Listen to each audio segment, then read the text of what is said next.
Muhammadiyah kan ada yang mengatakan kok lembek gitu. Atau Muhammadiyah terlalu keras kan itu kita kan nggak mau.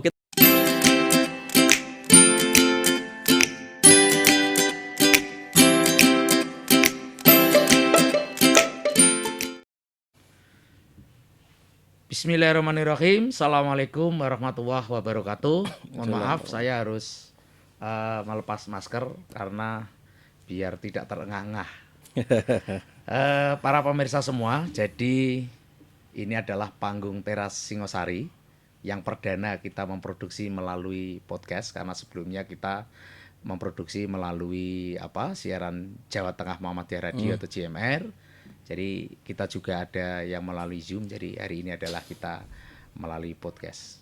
Kita kedatangan tamu istimewa yaitu Mas Eko Pujiatmoko.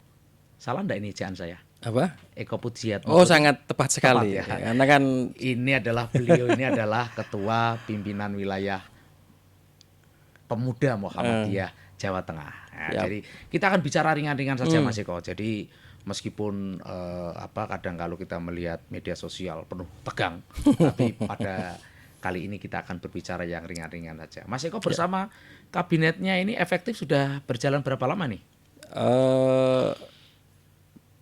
Memang menarik ketika kita bicara Jawa Tengah. Jadi kami itu sudah pernah melakukan reshuffle Mas kan gitu. Oh, gitu ya. Jadi efektif dari Kebumen itu berjalan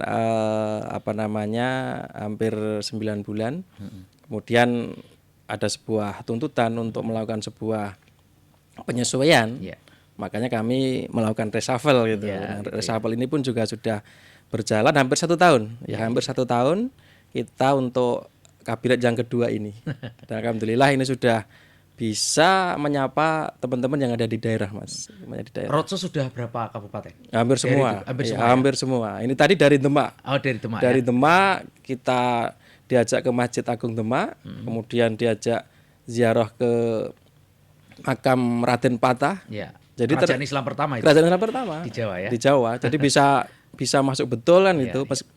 Masuk betul, kemudian setelah selesai ya kuliner Demaknya yang tidak itu yang selalu kalau ke daerah itu yang selalu tidak lupakan di situ. Saya mohon maaf, kali ini saya akan menyebut merek.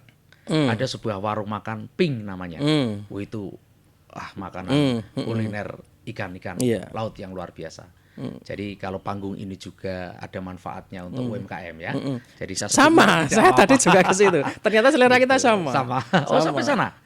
Sampai sana juga tadi. Nah, ini kalau ini agak sedikit serius ini.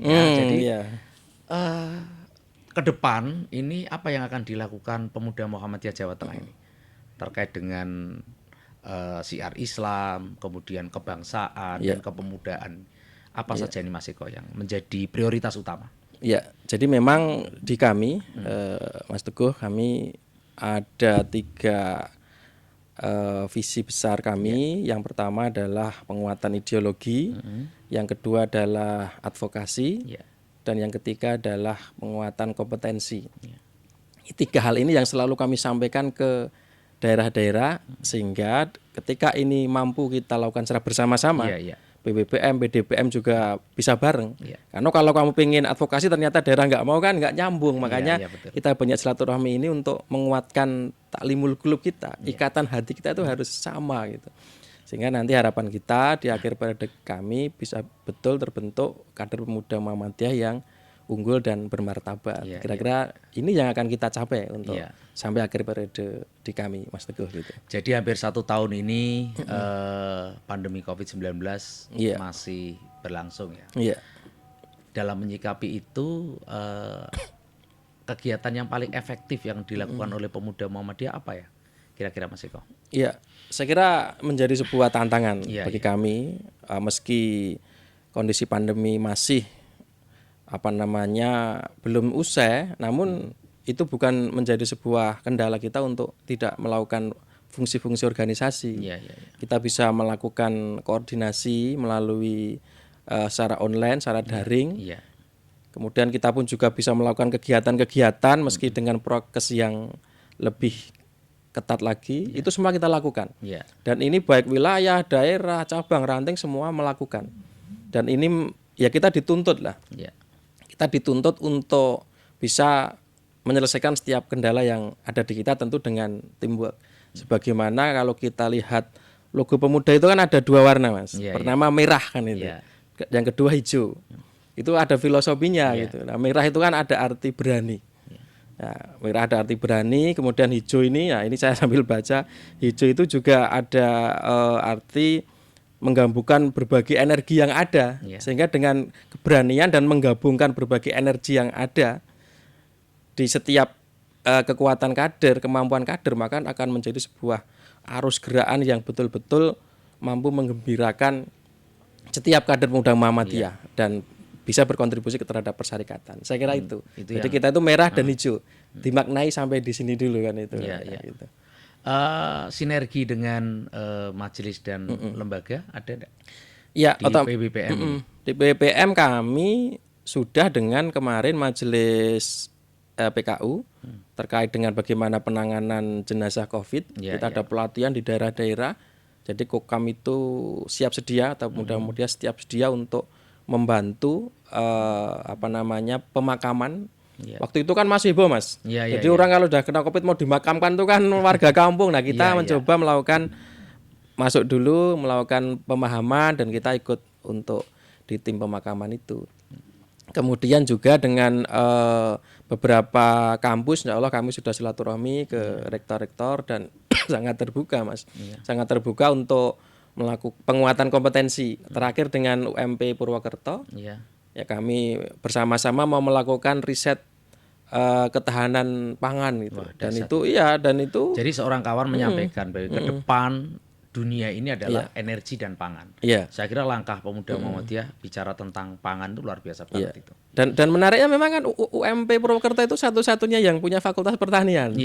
Kemarin Pak Rektor punya spesifik spesifik kopiornya itu ya.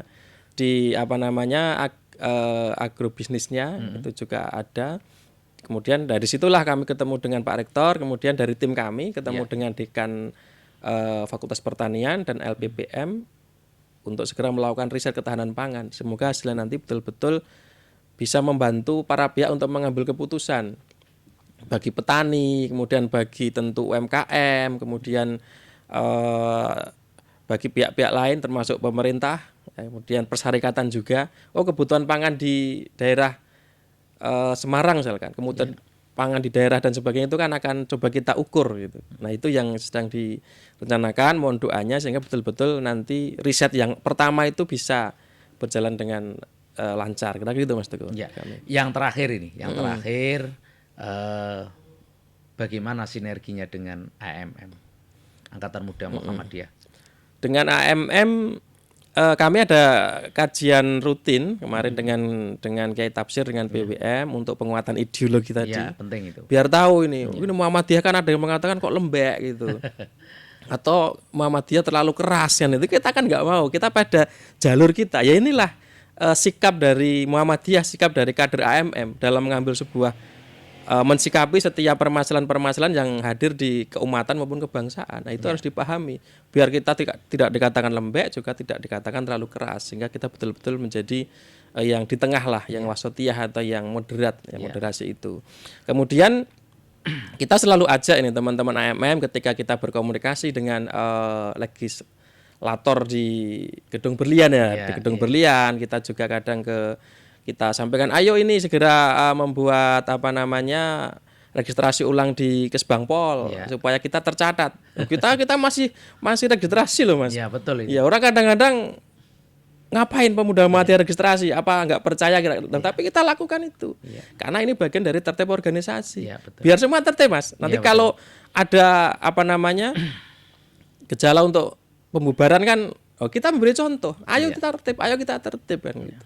Kalau sudah tertib, ada pembinaan dari pemerintah di level masing-masing. Ini juga kami sampaikan ke daerah-daerah, ayo tertib. Komunikasi dengan pemerintah, apa ini yang harus dilakukan supaya pemuda Muhammadiyah ini betul-betul diakui sebagai lembaga atau sebagai organisasi yang bergerak dalam bidang pemudaan di levelnya masing-masing. Itu Mas Teguh yang kita lakukan. Jadi luar biasa lah ya. Jadi kita doakan ya semoga perjalanan kepemimpinan Mas Eko menjadi nahkodanya pemuda Muhammadiyah Jawa Tengah ini bisa memberi manfaat dan barokah. Siap, turun Mas. Jangan lupa jaga kesehatan. Siap Mas. 5M. Nggih. Terima kasih. Nggih, maturun. Rawuhnya Mas Eko, hadirnya Mas Eko di Teras Singosari dan bincang-bincang yang sekelumit ini saya kira banyak manfaatnya. Kita akhiri Teras Singosari edisi kali ini. Nasru minallah wa fathun qarib. Wassalamualaikum warahmatullahi wabarakatuh.